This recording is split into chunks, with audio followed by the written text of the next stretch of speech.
What's up, y'all? Today we're going to be unboxing Killteam Salvation, and we're going to do a quick little size comparison with the new scouts compared to some of the old scouts. So right off the bat, I gotta say, the new way that they're doing Killteam, at first I was a little bit apprehensive about it. I didn't like that they were breaking up the big box sets, but I do understand why they did it. A lot of people didn't want a ton of terrain, and now you can basically buy like one terrain set and then buy a bunch of like the actual Killteam expansion sets, and it makes sense. Now that being said, it does make the game a little bit more expensive, but there's some pluses to it also, and we'll get into those throughout the video. So right off the bat, the first impression that I have is the actual packaging is back to like the cheap cardboard packaging, and this was something that was right out of the gate wrong with mine. It's basically like already torn open, and this cheap little like cardboard essentially was like already ripped. Is pretty crazy. I mean, for $100 it should come in something better than just some cheap little cardboard packaging. So on the back here we can see everything in the box set. It's 10 scouts, 10 striking scorpions, and then a terrain piece, and then we've got some actual like Killteam game aids as well. So part of the value in this box set definitely comes from you using it specifically for Killteam, which makes sense because it's a Killteam box set, obviously. Alright, so normally you wouldn't open it that way, but since it was already torn open. So we got a bunch of bases. So we've got basically our striking scorpions, which is going to be like 3 of the smaller sprues, similar to what we've seen with the other aspect warriors. And it's essentially just 3 of these small pieces and then just a double of each. Alright, and then next we have our scout sprues, and then this is a full sprue or like 2 half sprues, and then there's 2 of them, same thing again, a double of each. And then we have 1 terrain sprue, and it's got a couple of little components that fit along with the other Killteam stuff. It reminds me a lot the overall look and style of the stuff that came in the Into the Dark set, which is pretty cool. Alright, and then this is all Killteam game aid stuff. So there's actually quite a bit of weight to these. We got 2 full decks of cards, the actual datasheet cards, tokens, our instruction manual, and then our book as well. And then in the bottom here, there's some random loose stuff. It's basically just the transfers, and then there's just a sheet in here that says there's an error that tells us we need to use the 28mm bases for the striking scorpions. Alright, so in those transfers we have 2 little Raven Guard transfers, and then we have 1 Space Marine like big transfer sheet, and then we also have 1 for the aspect warrior / striking scorpions. Alright, so just busting open the card decks here. We've got 1 for each faction, and this is pretty cool because it's basically all of the stuff that you previously would get in the books, but now it's made into cards for us and provided with this Killteam set.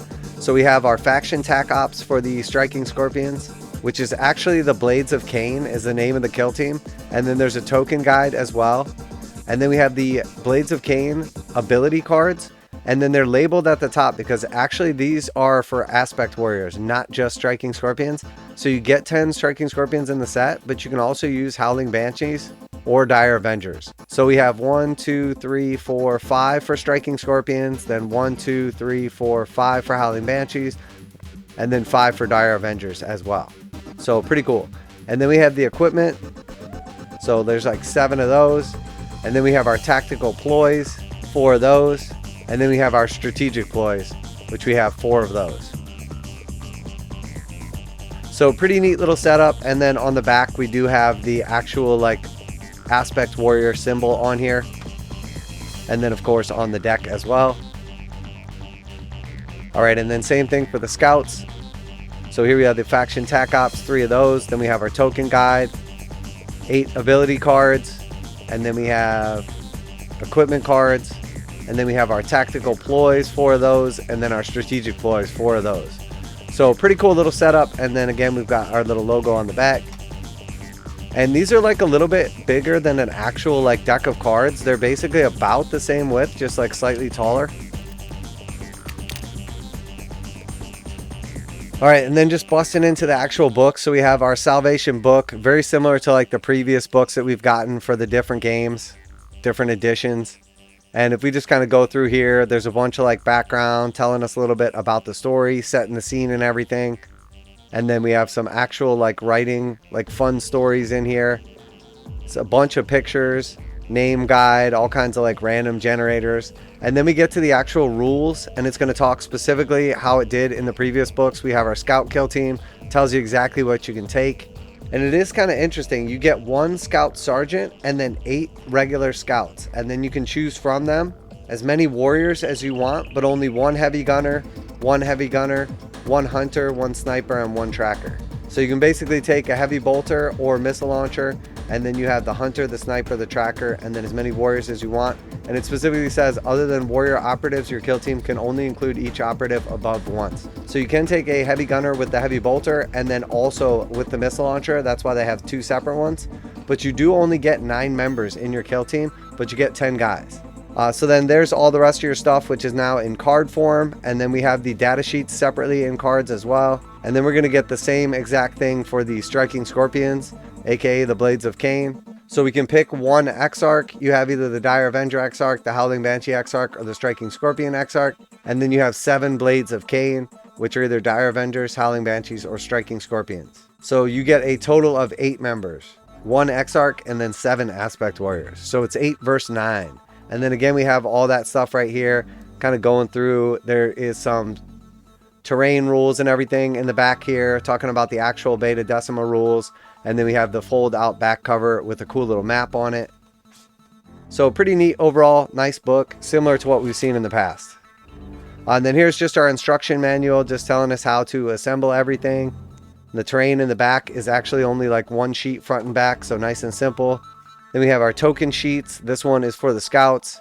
Nice little double-sided token sheet. It's what I would consider to be a half token sheet. So you put the 2 of them together and it's about the size of a normal sheet. And then of course 1 for the blades of Cain as well. And that's got our objectives on there, and then our different like markers and everything. And then obviously the token guide tells you what they all mean. And then the last part of the unboxing, we just have the actual cards here. So we have a regular Striking Scorpion Warrior. Then we have the Striking Scorpion Exarch. We have a Howling Banshee Warrior. We have a Howling Banshee Exarch. We have Dire Avenger Warrior. And then a Dire Avenger Exarch. And then for the scouts, we have our Scout Warrior.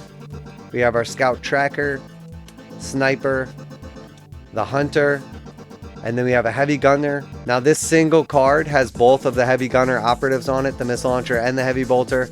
And then we have the Scout Sergeant as well. All right, so I went ahead and assembled the scouts here. So here's all 10 of our scouts. Hit them with the airbrush real quick. And we can see there's like different options for our various builds. So first we have the heavy bolters. I actually like glued them together, but left them not attached to the actual scouts. So it'd be a little easier to actually paint them. And then here we can see I built the sergeants different. It's pretty cool that you have like various poses and different like weapon and equipment options you can put on them, so no 2 guys have to look the same. Here we can see with the snipers, the actual rifle has to be in the same position, but one of them is kind of like grabbing his like communication box or whatever, and then the other one I put holding a knife.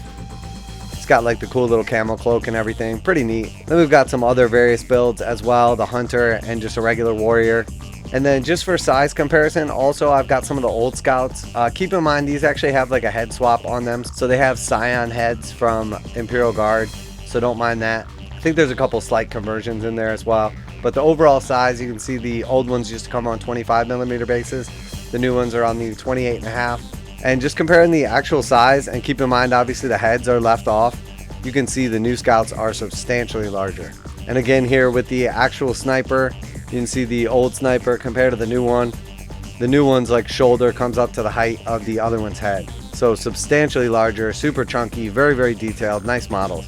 And there we go, just one more time, little size comparison next to their kind of like respective models.